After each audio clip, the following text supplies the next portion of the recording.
প্রতিটি পরিবারেই এমন একজন বোকা পুরুষ থাকে যে তার পরিবারের বাকি সবার জন্য খেটে খুঁটে নিজের জীবনের বেশিরভাগ সময় নষ্ট করে দেয়। সে নিজে লেখাপড়া করে না, কিন্তু নিজে উপার্জন করে সেই টাকা দিয়ে ভাই বোনদেরকে প্রতিষ্ঠিত হতে সাহায্য করে।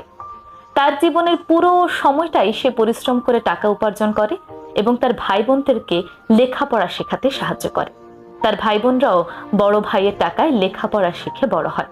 একটা সময় পর তারা প্রতিষ্ঠিত হয়, বড় বড় চাকরিও করে এবং তারা নিজেদের আখের গুছিয়ে সুন্দর করে আলাদা হয়ে যায়। তার জীবনের সকল উপার্জন দিয়ে ভাই বোনদেরকে লেখাপড়া করিয়ে প্রতিষ্ঠিত হয়েছে। মধ্য বয়সে গিয়ে মানুষটি দেখতে পায় না তার কাছে আছে পুঁজি, না তার কাছে আছে লেখাপড়ার জ্ঞান। যে লেখাপড়াকে ব্যবহার করে সে আবার নতুন করে তার জীবনের পথটাকে গুছিয়ে নিতে পারে। অলরেডি তার ভাই বোনরা কিন্তু তাকে একা করে নিজেদের আখের গুছিয়ে নিয়েছে। এমন পরিস্থিতিতে সেই বোকা পুরুষগুলো